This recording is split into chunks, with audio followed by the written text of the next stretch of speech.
It's students having their say. John Logan's School of Thought on 89.7. Hi, I'm Jaime. I have Shanii and Emma here with me, and we're going to share our recent experiences of one of St. Stephen's Services tour to South Africa to help those less fortunate than ourselves. The South Africa tour is part of St. Stephen's Global Service Programs, which works with partners around the globe to provide learning experiences, donations, help and services to those in need. The South Africa tour is for Year 10 students and is run each year in April. This year we had 18 students and staff from across both of the school's campuses. We just came back a few weeks ago after spending 2 weeks over there, most of our time in Port Elizabeth. It focuses on orphanages in Alexandria and Port Elizabeth. Before the tour, we went through a long interview process and application process where we got chosen out of 37 applicants, and there was only 18 of us that got in. So the preparation was a lot of work for us, and we got taught a lot about safe travelling, the culture of where we're going, as well as the expectations of the living arrangements where we're going to go. And we had a practical workshop at Bunnings where we got to learn how to use a lot of tools to work on at the orphanages. Yeah, and before we went on the tour, we did a lot of fundraising activities, and we had to raise $750 each to take over there to use on upgrading the orphanages and just helping people out where we could. We also collected sports shoes, soccer boots and clothes to give to the children at the orphanages that we visited. The community was extremely helpful with these donations, so that was great. This was all our first global tour, and we were really nervous leading up to it, but we would do it again in the heartbeat, wouldn't we? Yeah, at the start of the tour, we did a lot of the things that we did were touristy, and so we visited Table Mountain in Cape Town and a museum where we learned about the apartheid, which was really interesting to see exactly where things happen and how the things that did happen affected the place. Well, these were the great highlights. The main highlight that I think everyone enjoyed was the orphanages and meeting the kids and helping them and just seeing their faces and how grateful they are for what they have, and just seeing them so happy in their own environment. Just a little thing makes a big difference.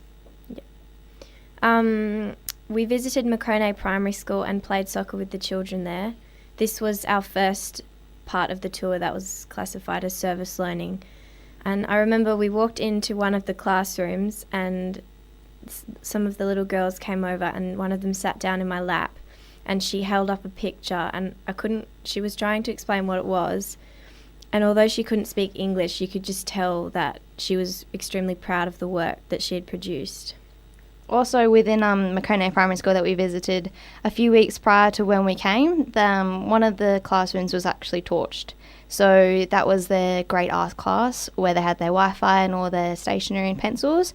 So everything was gone and destroyed. So with the fundraising money that we did earn, we bought them some stationery to help them out a bit, which they loved. And the next place we went to that was part of our service learning was in Port Elizabeth, a place called Sinatemba, which is another orphanage. It was great because we used some of the other fundraising money to take the group of kids out to see a movie, and others played games with them in an arcade, which was great to see them just out there having some fun, It was enjoying. nice to connect with them, on a different level. Yeah, after that we went to JJ Haven, which is short for Jehovah Jireh, which means God will provide. So this was a Christian couple who opened their home up to vulnerable children, and this was definitely the highlight of the trip. We all said even if we didn't go anywhere else on the trip, we just stayed in JJ, it would still be great. Yeah.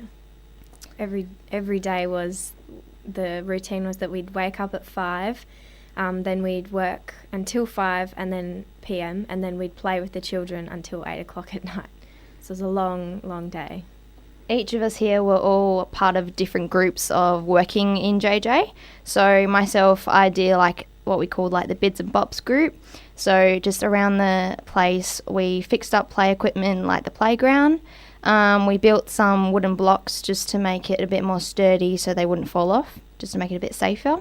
And then we did some painting inside the main house, and we also fixed some bunk beds.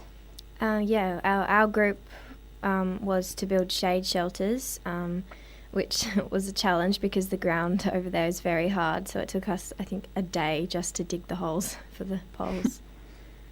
Yeah, my group, we made bench seats to go under the shelters that were built, and it took a long time because we had to get all the angles right and then sand it and then varnish, and all the little kids after school would come up and try and help, but they'd just get varnish all over them, and they'd try and use the power tools, which we had to quickly take off them, but it was so cute that they were trying to help. Yeah, it was actually really hard for my group as well, and as well for the others, that all the kids, when they come home from school, all they want to do is play with you, and you got them all surrounding, and all they want to do is hug you. And it was really nice to see that all they needed was human touch. No matter what we were doing, they would help. Just wanted hugs. They just wanted us. Yeah. From the experience, all of us have taken away, I don't know, many different things, but a few of them mainly are new friendships with the people that we met over in South Africa, but also with each other and the teachers who went on there, and lots of memories. Like, we'll be sitting in school. Lots of memories. Yeah, like lots of inside jokes. Yes.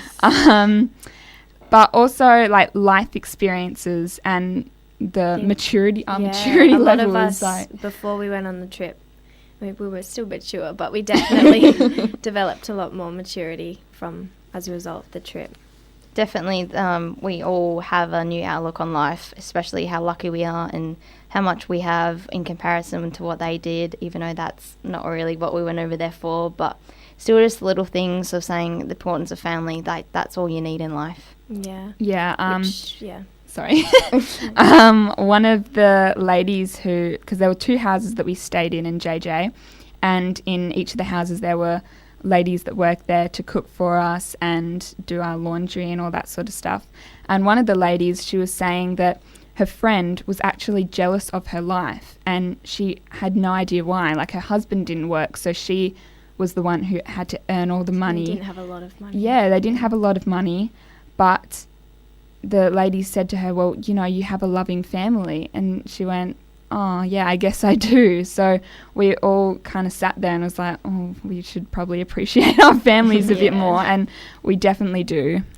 And I think another thing was that without even realising, we were not aware of what we had at home and how lucky we are, because I think we have a lot of things that are materialistic, and whilst over there in South Africa they didn't have as many things as we did materialistically, their communities were so much stronger than ours, and you can see it because they never complain about anything, and they're always happy and smiling. And I think it's important for kids our age especially to be made more aware of the things that we actually have and how privileged we are.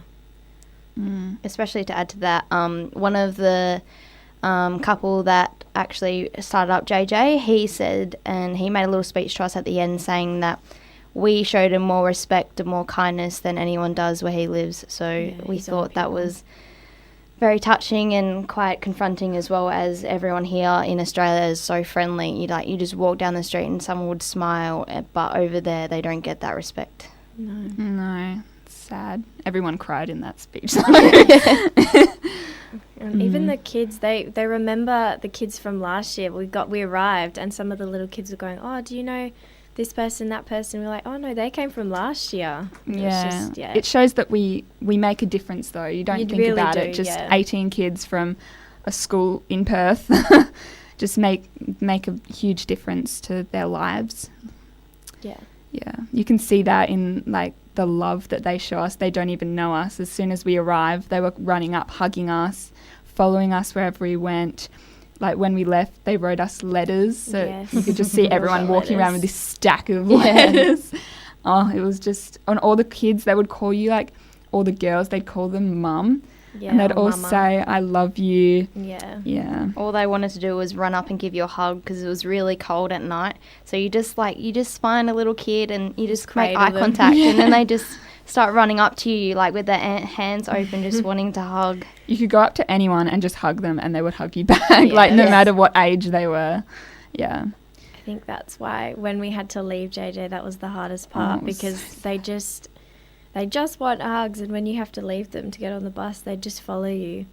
And the saddest part of leaving them was when we got onto the bus to drive away, they followed us and they divided themselves into 2 groups, and they'd stand by the gate and they were singing One Big Family as we were driving out, and they were all crying, and it was just... Yeah, and they ran after us as we left, like along the fence. Yeah, it was so Aw. sad. It was so touching, though. So Yeah. to end this, we'll just leave you with a story of John, who was our bus driver in Port Elizabeth. He was a dad, so he was very strong and he helped us with a lot of things. amazing. So He was John- a legend. Yeah. yeah, John is a legend, like John Legend. He is an amazing man. He only gets paid for driving us around. Yeah, everything we did in Port Elizabeth, he helped us with. He stayed with us the whole time. He ate with us. He went shopping with us. He did everything. So in the first year when this started, this has been running for 4 years, this tour, the teacher that ran this tour at the start, Mr. Kelly, he actually hired John and to drive us around, and he put him up in a hotel when we were staying at JJ. So John was away in a hotel being ready on call for when we needed him to drive us around anywhere. And yet John was sitting up in his hotel and he was thinking to himself that if these people come from all the way from Australia and helping people, why aren't I helping? I live here in South Africa, and why aren't I helping the children out of there? So he got up off his off his hotel bed and he stayed at the orphanage with us, worked from 5 a.m. to 5 p.m. and then we stayed up until around 11 p.m. at night. So he did all of that with us. He did everything every day. He helped us with all of the construction we needed to do. He was always there, always like a handyman, quite strong. And John actually is going to be a qualified tour guide to get his South African badge. So for this, he's been working at a uni, and a few months ago he was robbed and had his computer stolen. So in that week, bought him a computer, which he was very thankful for, and he had tear to his eye. So this helped him being able to get his tour guide. So he's very thankful for that. Yeah. Yeah. Thanks for listening, and we hope you enjoy learning a bit more about St. Stephen's global service tours that our school provides and has to offer.